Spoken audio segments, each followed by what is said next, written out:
11월 7일 날 박근혜 대통령과 윤석열 대통령이 이제 회동을 했어요. 1시간 좀 넘게 했다 그런 것 같은데, 이렇게 1시간 넘게 회담을 했다라는 거는 뭔가 정치적인 얘기를 하지 않았겠어요? 야, 너 탄핵 왜 시켰어? 그런 얘기 했겠어요? 아니죠.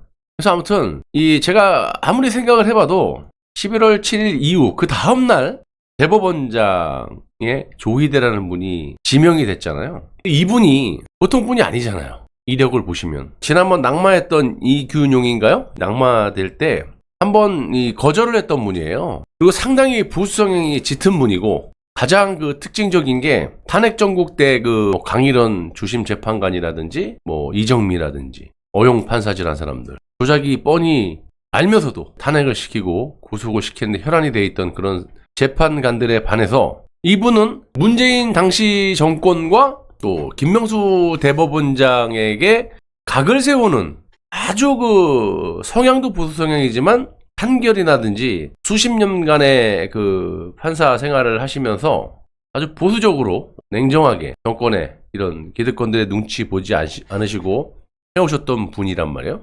탄핵 정국 때 아비기한 속에서도 국정농단 관련 최소원 씨에 대해서도 말 3마리 삼성에게 받았다라는 그런 것도 이제 죄가 없다.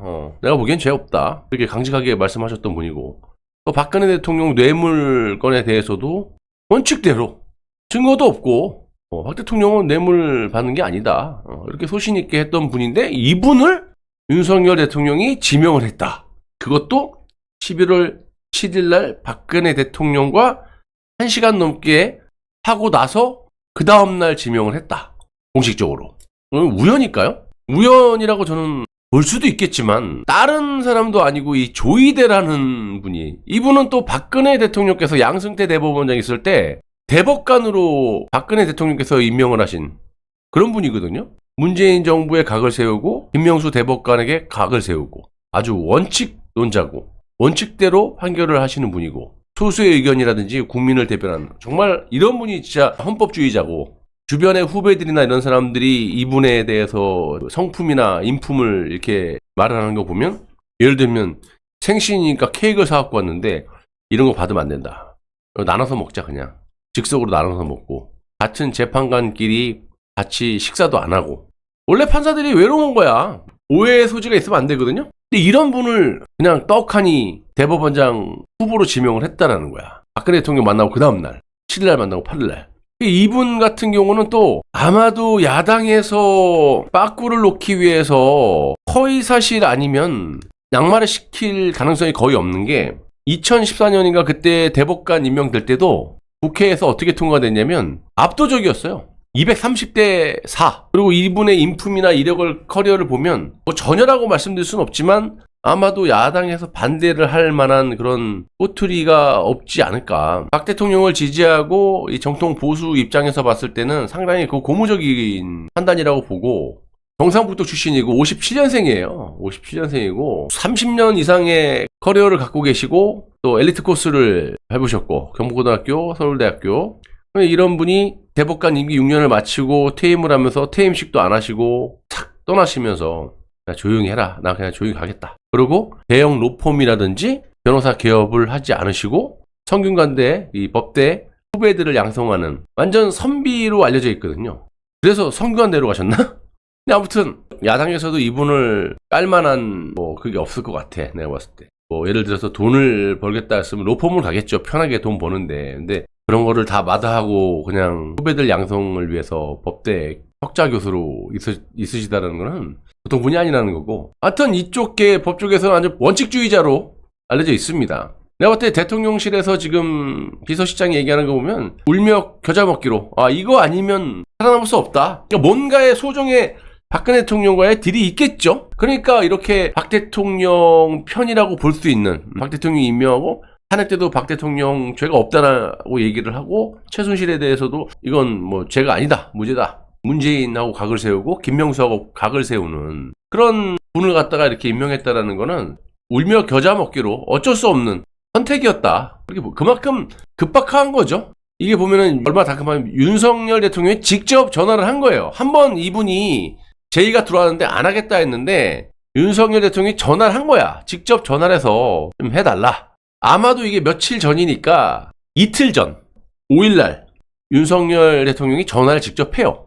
그리고 7일날 박근혜 대통령을 만났잖아. 그리고 8일날 그 다음날 조희대 대법관을 대법원장으로 지명을 한단 말이야. 후보로. 그럼 이게 하루 이틀 간격이야 다. 이 박근혜 대통령을 만나는데 번개로 이따 누님 오후에 갈게요 이러고 만나진 않잖아요. 다 조율하고 동선 체크하고 비서실 뭐 정무실 홍보팀 다 동선부터 체크하고 예를 들면 폭탄이 있는지 없는지 저격수가 있는지 그런 거 엄청 나거든요. 이게 되게 급박하게 돌아간 거거든. 그래서 5일날 윤석열 대통령이 직접 전화를 해. 좀 이거 좀 해달라. 그럼 뭐야? 박 대통령이 24일날이었나요? 박정희 대통령 그 추도식이 얼마 안 돼서 또 만났잖아. 이거 이례적이거든요. 전직 대통령을 뭐 열흘 만에 또 만나버려. 그러니까 만나는 아마 조건이 이게 아니었나. 아까 내가 말씀드렸지만 조희대 대법관은 박 대통령이 임명을 한 대법관이에요. 그리고 탄핵 전국 때도 이 최소원 씨에 대한 죄가 없다. 그리고 박근혜 대통령 뇌물 받은 거 없다. 냉정하게. 현 씨는 지금 그렇게 됐잖아. 그때 어용 판사들이 얼마나 많았어요. 이정미, 뭐 강일원, 이런 김세훈 이런 것들. 근데 이분은 당시 문재인 정권과 김명수 대법원장의 각을 세웠던 분이거든. 탄핵 정국 때 그렇게 판결을 내리고 자기 혼자 소수 의견을 내고 아니다. 이분을 윤석열 대통령이 굳이 지명할 필요가 뭐 있겠어요? 완전 원칙이고 별로 이렇게 눈치를 안 봐요. 삼권 분립이 확실한 분이거든요. 그래서 한번 대법원장 안 해. 거절했는데 5일날 직접 윤석열 대통령이 전화했다는 건 박근혜 대통령과 7일날 만나기 위해선 이 약속은 하고 만난 게 아닌가. 그리고 7일날 만나고 8일날 바로 윤석열 대통령이 조희대라는 대법관 출신을 대법원장 후보로 지명을 해요. 그 다음날. 이게 그냥 일어난 일이냐고. 어떻게 보면 제 추론이 맞다면 박근혜 대통령이 신의 한 수인 거지. 이 부분에 대해서는. 다른 건 좀 답답하고 그런 게 있는데 요거는 이게 그냥 윤석열이 만나는 게 아니거든. 만나지 며칠 됐다고. 이례적이잖아. 역대 이런 적이 있었습니까? 그리고 하루 이틀 간격으로 탁탁탁탁 이뤄졌어. 근데 그 지명자가 탄핵 때 잘못됐다라고 주장했던 김명수 대법원장하고 문재인에게 각을 세웠던 분, 박 대통령이 임명한 대법관. 최소원도 죄가 없다. 완전 보수 성향의 강직한 원칙주의자 조희대라는 대법관을 오죽하면 변호사도 개업을 안 합니까?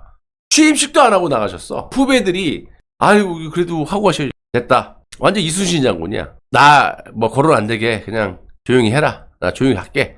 가시고 변호사 개업이나 로펌 대형 로펌에 가신 게 아니라 성균관대 법대 후배들 양성하는데 여지까지 기여를 하셨던 분이야. 이 보통 분입니까? 내가 봤을 때 어서 뭐 돈 받고 부정축제라든지 이런 거 없을 것 같아. 그러니까 2014년도인가 박근혜 대통령이 임명할 때도 그때도 여권이 우리 쪽 아니었어요. 박근혜 대통령이 정권을 잡을 때니까. 양승태 대법원장 있을 때. 양승태 대법원장이 제청하고 박 대통령이 임명을 한 건데 국회에서 얼마나 뜯을 게 없으면 230 찬성, 반대는 꼴랑 4표.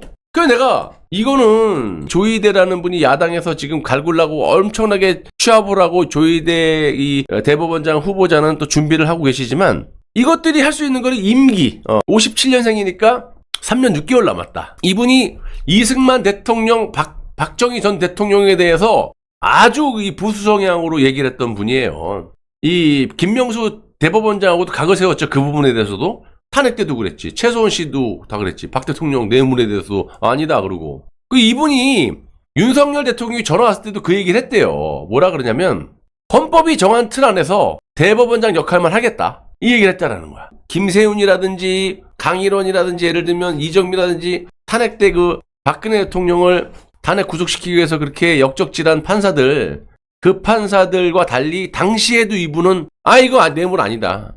혼자만 소수 의견을 냈던 분이고 윤석열 대통령이 전화 왔는데도 헌법이 정한 틀 안에서만 내가 대법원장 역할을 하겠다. 이분이 윤석열 대통령하고 통화하는 그 본질은 뭐냐면 이게 삼권 분립이 돼 있잖아요. 행정부는 이제 지금 윤석열 대통령실이고 옛날 청와대, 입법부는 국회의장이 수장이고 사법부가 대법원장이거든요. 그러니까 사법행정을 총괄하는 최고법원소장 후보자로서 행정 권력과 사법 권력, 그러니까 대통령의 권력과 나의 권력, 대법원장의 권력, 이거의 견제와 균형을 염두에 두고 나는 헌법 틀 안에서만 내가 대법원장 역할을 하겠다. 대통령이 전화 왔는데 그것도 한 번에 거절을 하고 안 해. 또 전화 오고. 그리고 이제 이게 성립이 되고 박근혜 대통령을 그 다음날 7일날 만나고 그 다음날 8일날 이분을 딱 지명을 해버려. 대통령이. 근데 헐뜯을 게 없어. 보면. 대통령실에서 또 이 오찬 자리에 참석해달라고 요청했는데 거절했대. 가지도 않았대. 그러니까 완전히 그냥 이분은 원칙주의자야. 진짜로 말 그대로. 자기랑 재판하는 사람들 눈치 보일까봐 부담 줄까봐 밥도 같이 안 먹고 생일 케이크 갖다 줘도 이런 거 받으면 안 된다. 그 자리에서 나눠 먹자. 이런 분이야. 그러니까 박근혜 대통령 때 대법관 지명했을 때 230대 4로 압도적인 찬성으로 통과가 됐던 분 아닙니까? 국회를. 대통령이 밥 먹자고 오찬 자리에 초청했는데 가지도 않은 분이야. 그렇지. 싫어서가 아니라 또 구설수에 오를 수 있는 거 아니겠습니까? 아, 옛날에 저기 윤석열 대통령이 밥 먹으러 왔는데 쫄랐대요. 저 친윤이야. 막 이럴 수도 있고, 예를 들면. 그러니까 아예 원칙대로 딱 끊고 맺으면 확실한 분이거든. 그러니까 탄핵 때 남들이 그 무서워갖고 그 아비기한테 박근혜 대통령 엮으려고 그러는데 판사들 다 조작하고 그러는데 이분만 아니다. 뇌물 먹은 거 없다. 최소원 씨 그 뇌물 아니다. 그렇게 문재인과 김명수에게 각을 세웠던 분인데 이번에 박 대통령 만나고 그 다음날 윤 대통령이 지명을 한 거야. 이게 가장 큰 변화예요 지금.